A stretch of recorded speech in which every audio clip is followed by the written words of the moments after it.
Sud Radio fait son tour de France. Le tour, c'est toute une histoire sur Sud Radio. Et les petites et les grandes histoires du Tour de France avec Xavier Louis. Bonjour Xavier. Bonjour Christine, bonjour Philippe. Alors on va parler de ce qui permet de se parler, en tous les cas, de savoir ce qui se passe dans les courses. Déjà sur la communication interne, c'est le fonctionnement de Radio Tour. Comment ça marche ? Voilà, c'est ce qu'on appelle Radio Tour. Quand vous arrivez dans la course, d'ailleurs, il faut imaginer que c'est une ville itinérante ou une armée en campagne, selon. Oui. Et donc, il y a un système d'information interne.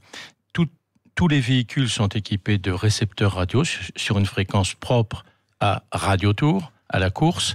Il y a également d'autres fréquences entre les directeurs ou le lien avec la voiture de la gendarmerie qui régule la course.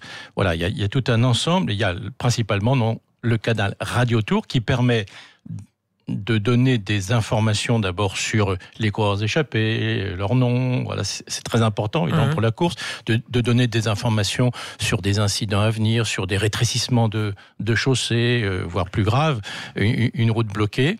Et puis, il y a ce qu'on appelle aujourd'hui des nouvelles fréquences qui sont utilisées par les équipes elles-mêmes pour avoir le lien avec leurs coureurs. Il faut imaginer qu'autrefois... Un autre tuyau, on va dire. Voilà, oui, d'autres fréquences, d'autres canaux.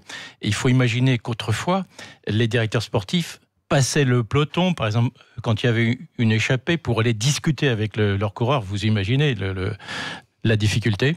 Et donc, il y a cette nouveauté depuis quelques années et qui, selon certains, fausserait la course, ou en tout cas changerait la course. Les puristes n'apprécient pas ce dont vous parlez, c'est-à-dire l'oreillette, hein, Xavier Louis. Oui, c'était une grosse discussion. Des garçons comme Marc Madiot, par exemple, regrettent l'époque où il n'y avait pas les oreillettes, où les coureurs étaient livrés à eux-mêmes, en quelque sorte, savoir à quel moment ils devaient aller... Est-ce qu'on pouvait bluffer dans le peloton à l'époque où il n'y avait pas l'oreillette, donner de fausses informations pour tromper l'adversaire ? Est-ce que ça existait, ça ? C'est plutôt qu'il n'y avait pas d'informations. Imaginez que, par exemple, on avait des soucis techniques. Par exemple, quand il y avait une échappée qui prenait 20 minutes, comme hier, par exemple, il y a un moment, on n'avait pas l'information. Il fallait installer des avions relais, en quelque sorte. Vous connaissez ces problèmes de radio.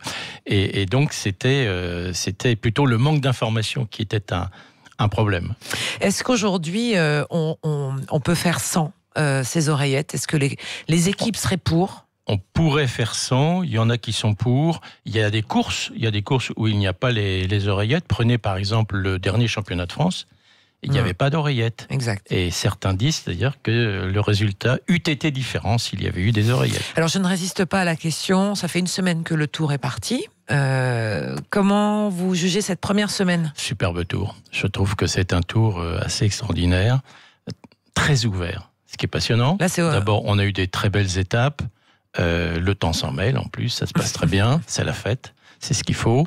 On a en plus la chance, ce qu'on n'a pas eu depuis longtemps, d'avoir des coureurs français qui jouent encore la gagne, ce qui est très important après une semaine de course. Oui, Julien Alain-Philippe, oui, c'est bien parce que ça fait une petite success story pour ce coureur et pour tous les supporters qui l'entourent. Oui, et puis Thibaut Pinot qui reste placé, que certains voient même pouvant gagner le Tour, donc c'est merveilleux.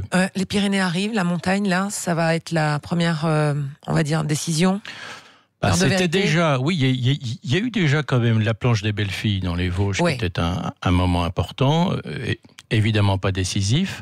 Et bon, les Pyrénées ne seront pas décisives non plus parce qu'il y a une dernière semaine terrible dans les Alpes, surtout terrible en altitude. Et on sait qu'il y a un problème technique en quelque sorte, c'est qu'il y a des coureurs qui jusqu'à 1500 mètres passent très bien, mais quand on passe 1500 mètres et encore plus 2000 mètres, c'est pas toujours les mêmes qui arrivent à surnager.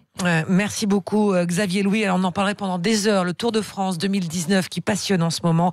On en parle tout à l'heure également avec Frédéric Brindel qui était pour Sud Radio sur les routes du Tour de France, Philippe. Merci Xavier Louis, on vous retrouve demain pour ces petites et grandes histoires du Tour.